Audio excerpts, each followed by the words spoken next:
কে তুমি আর এখানে কেন এসেছো?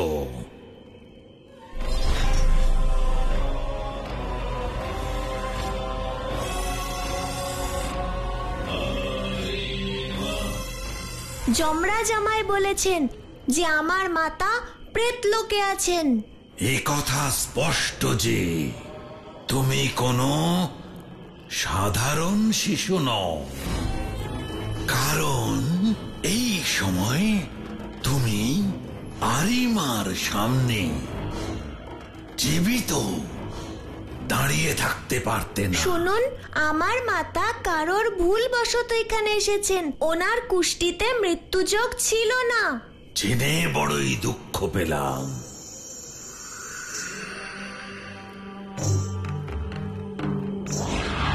কিন্তু আজ পর্যন্ত পৃথিবী থেকে কেউ মৃত্যুর আগে প্রেত লোকে পৌঁছায়নি।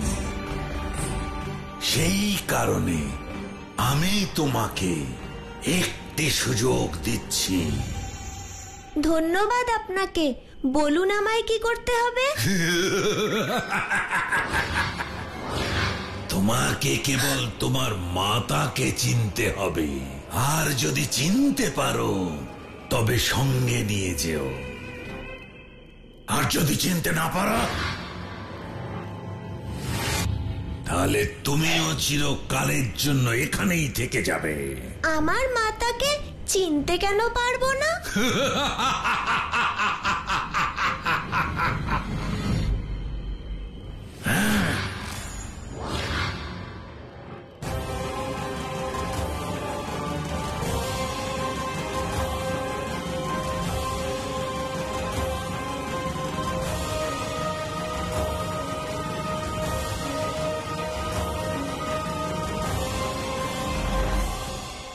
মহারাজ, আমি সব জায়গায় খুঁজেছি, এই মহলের সব জায়গায় খুঁজেছি, কিন্তু মারুতিকে কোথাও পেলাম না। কোথাও খুঁজে পেলে না? কোথায় থাকতে পারে মারুতি?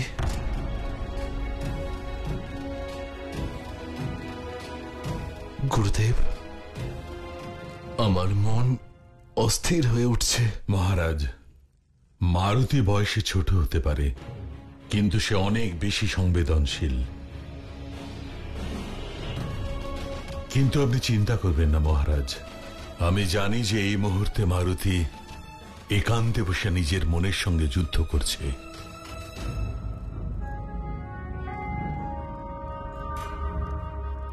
একান্তে বসে? গুরুদেব, হতে পারে যে মারুতি সুমেরু পর্বতের শিখরে গিয়েছে, যেখানে আপনি আর দেবী অঞ্জনী মারুতিকে লাভ করবার জন্য মহাদেবের তপস্যা করেছিলেন। হ্যাঁ গুরুদেব, এর আগেও এরকম অনেকবার হয়েছে। যখনই ওর মন কোনো কারণবশত বিচলিত হয়, তখনই ও সুমেরু পর্বতে চলে যায়। 4 জন সেনাকে সুমেরু পর্বতে পাঠাও এবং ওদের বলো ওরা মারুতিকে নিয়ে যেন শ্মশানে পৌঁছয়। আজ্ঞে মহারাজ।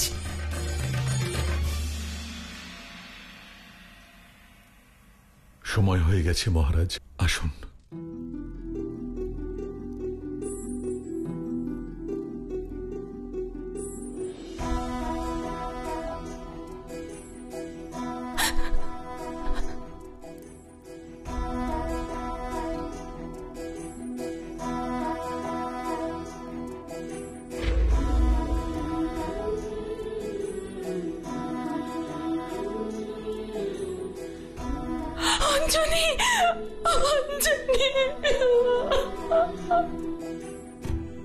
কি হলো, চিনে নাও এই সকল প্রেতের মধ্যে কে তোমার মাতা?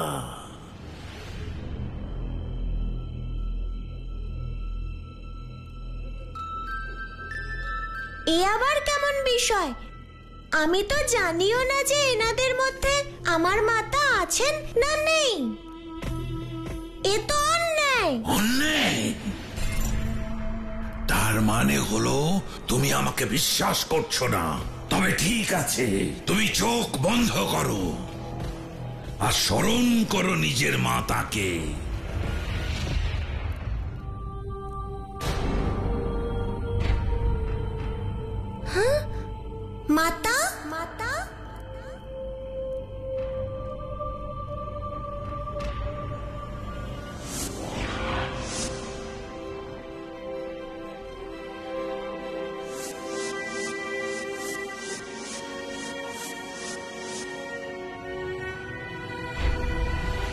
আমি তো সবার মধ্যে মাতাকেই দেখতে পাচ্ছি। কারণ তুমি তোমার সম্পূর্ণ মন দিয়ে তাকেই সন্ধান করছো মারুতি, আর তোমার মনের সেই ছবির প্রতিবিম্ব তুমি সকলের মধ্যে দেখতে পাচ্ছ।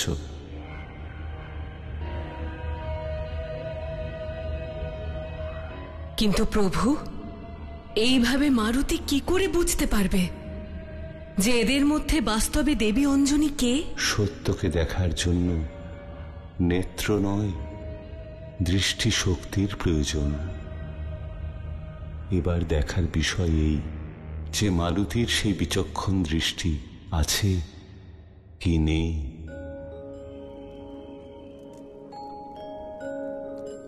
হে প্রেতগণ, আপনাদের সকলের কাছে করজোড়ে নিবেদন করছি, যিনি বাস্তবে আমার মাতা, কৃপা করে উত্তর দিন। মাতা, মাতা, মাতা। আপনি কি আমার ডাক শুনতে পাচ্ছেন না? আমার দিকে দেখুন, আপনার মারুতি আপনাকে এখান থেকে নিয়ে যেতে এসেছে। মারুতি, তোমাকে একটি কথা বলতে তো ভুলেই গেছি। প্রেতদের মধ্যে না কোনো স্মৃতি আছে, না স্মরণ করবার শক্তি। অর্থাৎ আমার মাতার আমাকে স্মরণ নেই? না, না এদের মধ্যে প্রাণ আছে, না যে কোনো ভাবনা। যেহেতু তুমি এত দূর এসে পড়েছ, চেষ্টা করে দেখো। আরিমার বিষয়ে আমি যা বর্ণনা দিয়েছিলাম তা সঠিক কিনা? কাকবাহন, আরিমা মারুতিকে এমন এক দ্বন্দ্বে ফেলেছেন যা থেকে রেহাই পাওয়া অসম্ভব। আর এই কথা তিনি আগে থেকেই জানতেন, সেই জন্যই তো তিনি মারুতির সামনে এরূপ শর্ত রেখেছেন। তিনি জানতেন যে মারুতি কখনো সফল হবে না। এবার মারুতি বুঝবে প্রেত লোকে বিনা অনুমতিতে প্রবেশ করার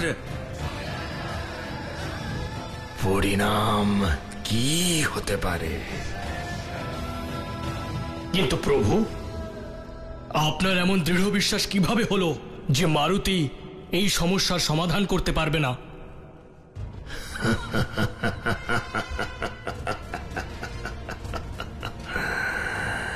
কারণ এই স্থিতিতে মারুতির সমস্ত দৈব শক্তি ব্যর্থ হবে।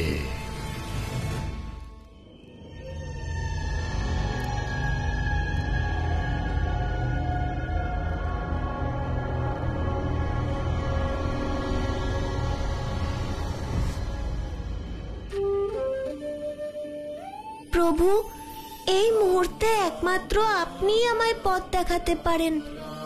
জয় শ্রীরাম।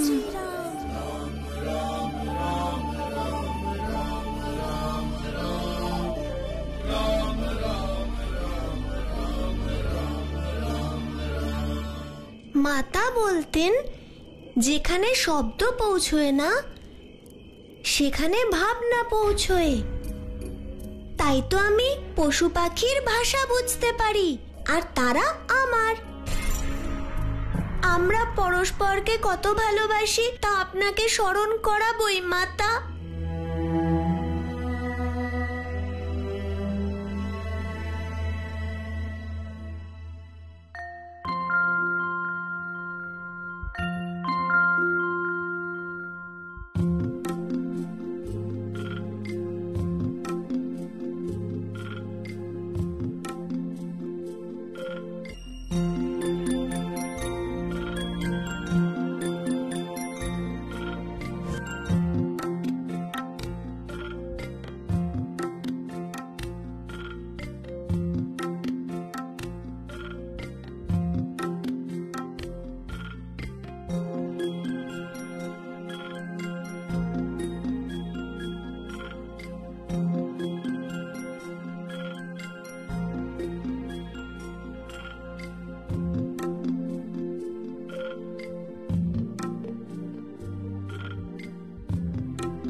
আপনার মারুতি, আপনার পুত্র আপনাকে ডাকছে মাতা।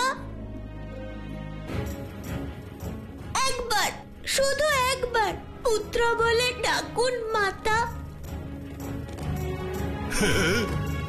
আপনার সন্তানকে রক্ষা করুন মাতা, নয়তো অনর্থ ঘটে যাবে মাতা। আপনি তো বলতেন যে স্নেহ শিলাকেও গলিয়ে দিতে পারে, তাহলে আমার পীড়া আপনার হৃদয়ে কেন পৌঁছচ্ছে না মাতা? মাতা,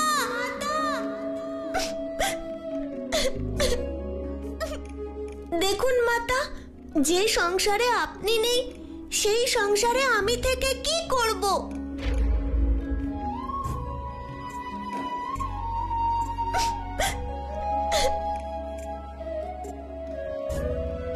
আমিও এখানে থাকবো প্রেতলোকে, অন্তত আপনার কাছে তো থাকবো।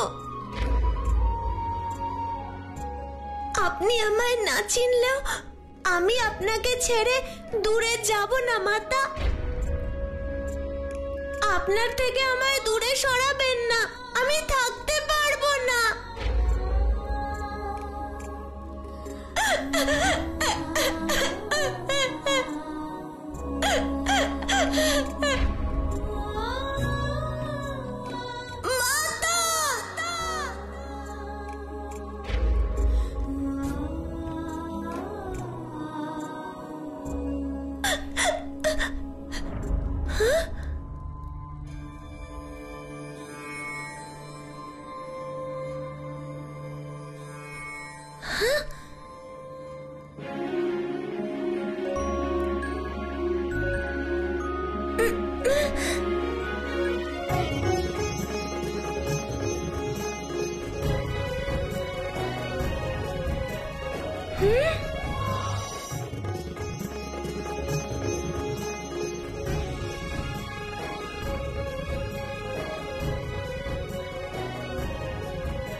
মাতা, মাতা, মাতা, মাতা। মারুতি, আমি যদি তোমার মাতাকে মুক্তি দিয়েও দিই, তবুও তিনি প্রেত লোকের বাইরে যেতে পারবেন না। কি হয়েছে আমার মাতার? শনিদেব তোমার মাতার উপর বক্র দৃষ্টি নিক্ষেপ করেছেন।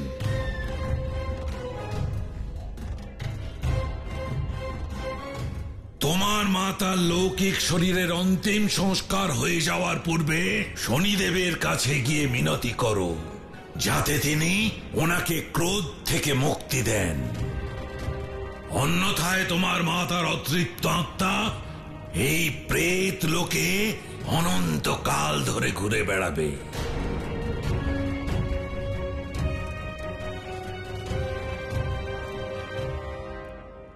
মাতা, আমি শীঘ্রই ফিরে আসব, আপনি চিন্তা করবেন না। জয় শ্রীরাম।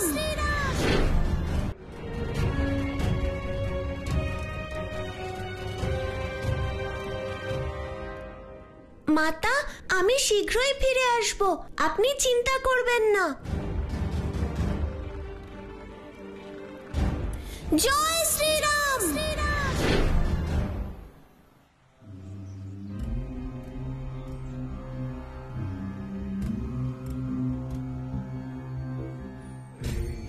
সৈনিকরা মারুতিকে নিয়ে এখনো আসছে না কেন?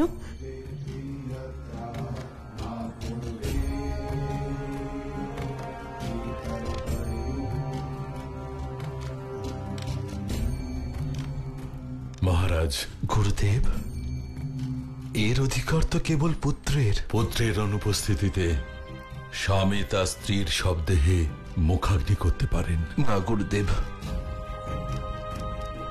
আমার মন মানছে না। আমাদের আরো কিছুক্ষণ অপেক্ষা করা উচিত। পুত্র মারুতি এক্ষুনি এসে পড়বে। আমি আপনার মনের অবস্থা বুঝতে পারছি মহারাজ, খুব ভালো হতো যদি মারুতি এখানে থেকে এই নিয়ম পালন করতে পারত। আমিও তাই চাই, কিন্তু একটি সমস্যা আছে। কি সমস্যা গুরুদেব?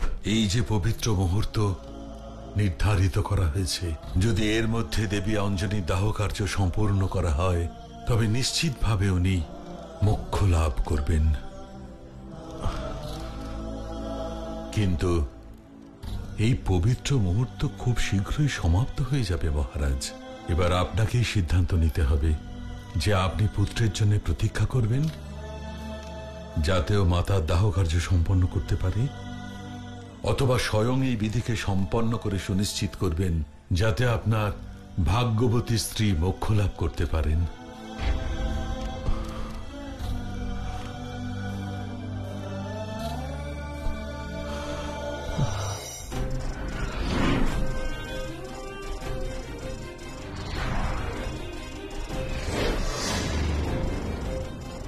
শনিদেব, কোথায় আপনি? শনিদেব,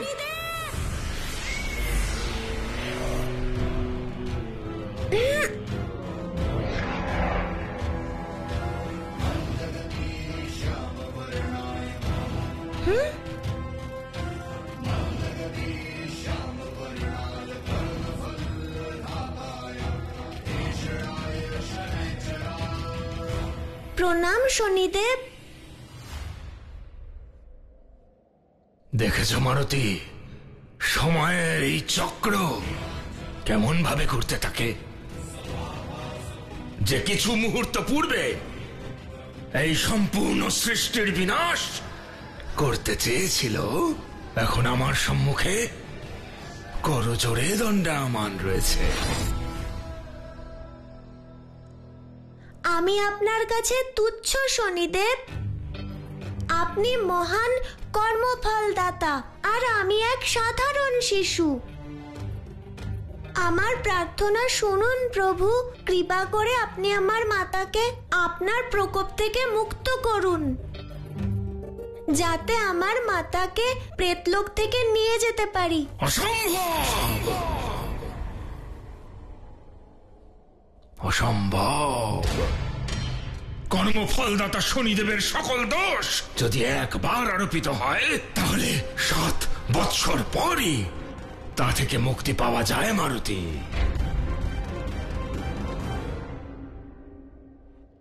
কিন্তু আমার মাতার কি দোষ শনিদেব?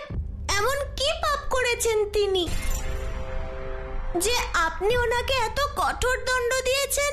তার ব্যাখ্যা আমি তোমাকে দিতে বাধ্য নই, মূর্খ বানর।